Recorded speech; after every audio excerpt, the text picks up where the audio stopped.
కాంగ్రెస్ మధ్య కూడా ఒక నాటకీయ ఫక్కీలో ఇద్దరు కలిసి ఆడుతున్నటువంటి డ్రామాగా ప్రజలు భావిస్తా ఉన్నారు. ఎన్నికలు వచ్చేసరికి రెండు పార్టీలు తగాదాలు పడ్డట్టుగా ఒకరిని మించి ఒకరు తారాస్థాయికి విమర్శలు చేసుకొని బీజేపీ నేరుగా ఎదుర్కోలేక మోదీ గారికి పెరుగుతున్న ఆదరణ చరిస్మా నిర్వహించలేకపోతున్నాయి. కాబట్టి ఆ రకంగా ప్రజల దృష్టి మళ్లించడానికి మోదీ అభివృద్ధి ఎజెండా, మోదీ సాధించిన విజయాలు, 10 సంవత్సరాల వారి పనితీరు ప్రజల్లో చర్చనీయాంశం కాకుండా, ఎన్నికలు ప్రభావితం కాకుండా కుట్రపూరితమైనటువంటి చర్యలకు ఇవాళ రేవంత్ రెడ్డి గారు కూడా తెరలేపారని చెప్పి ప్రజలు ఈరోజు భావిస్తా ఉన్నారు. ఎందుకంటే మొన్నటి వరకు అధికారంలో రాగానే కాళేశ్వరం అవినీతి కుంభకోణం ఎత్తుకున్నారు. చివరికి దర్యాప్తు వచ్చేసరికి ఇంతవరకు ఆ దర్యాప్తు ప్రారంభం కూడా కాలేదు. ఆ తర్వాత ధరణి అన్నారు, ఒక కమిటీ వేశారు, అది కూడా మసిపూసి మాడికాయ చేశారు. డ్రగ్స్, మద్యం కుంభకోణాలు, ఆ తర్వాత విద్యుత్ కుంభకోణాలు, ఆ కొనుగోలులో జరిగినటువంటి అవినీతి, ఇప్పుడు ఫోన్ ట్యాపింగ్ పేరు మీద రోజువారీగా మరి పతాక శీర్షికల్లో వాళ్ళ వార్తలు వస్తున్నాయి. ఆ యొక్క దర్యాప్తులో పబ్లిక్ డొమైన్ లో వచ్చినటువంటి వార్తలు, అంశాలు చూస్తూ ఉంటే దిగ్భ్రాంతి కల్పిస్తూ ఉన్నాయి. మరి అటువంటి గంభీరమైన సమస్యను,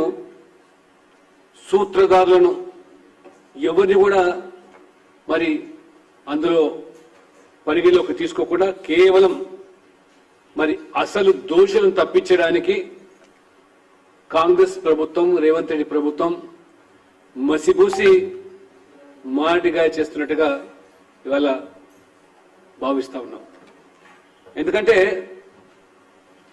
ప్రభుత్వం 2014 బీఆర్ఎస్ ప్రభుత్వము, టీఆర్ఎస్ ఆనాడు కేసీఆర్ యొక్క హయాంలోనే మరి మొదలైనటువంటి ఈ యొక్క ట్యాపింగ్ అనేది 2023 వరకు, అంటే 2014 నుంచి 23 వరకు, అంటే దాదాపు 10 సంవత్సరాలు ప్రభుత్వ హయాంలో ప్రైవేట్ వ్యక్తులు మరియు రాజకీయ ప్రత్యర్థుల టెలిఫోన్ ట్యాపింగ్ సంబంధించినటువంటి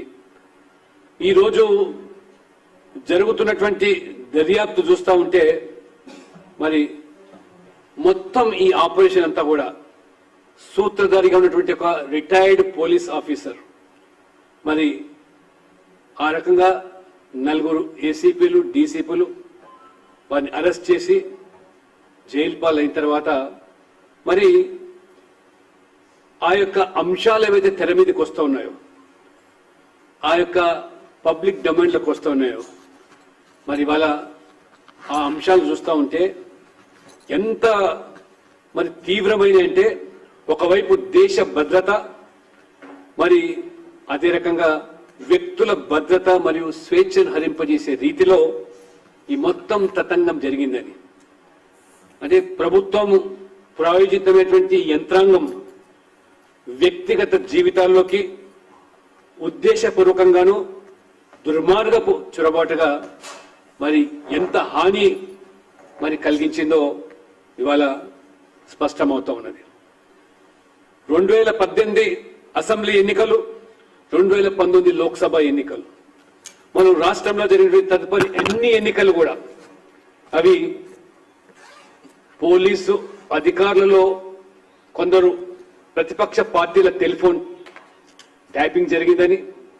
ఆ తర్వాత దుబ్బాక, ఆ తర్వాత మరి మునుగోడు, హుజురాబాద్, ఇవన్నీ ఎన్నికల్లో కూడా ఏ రకంగా ట్యాపింగ్ జరిగిందనేటువంటి ఉదంతాలు ఒక తెర మీదకి వస్తూ ఉంటే మరి ఈ రకంగా ప్రతిపక్ష పార్టీల నాయకుల కాళ్లను ఒక రాజకీయపరమైనటువంటి ఒక దురుద్దేశంతో మరి వారు ట్యాప్ చేసి రాజకీయ ప్రయోజనాలు పొందారో ఇవన్నీ కూడా మరి ఆ సంభాషణలు ఆ యొక్క విశేషాలు వార్తలు మరి తెలుస్తూ ఉంటే దిగ్భ్రాంతి కల్పిస్తూ ఉన్నది. మరోవైపు సందట్లో సడమియా మాదిరిగా ఈ అధికారులు ఈ రకంగా కొంతమంది వ్యాపారులను రియల్ ఎస్టేట్ మరి వ్యాపారులను నగదు మరి అదే రకంగా నగల వ్యాపారులను కూడా ఏ రకంగా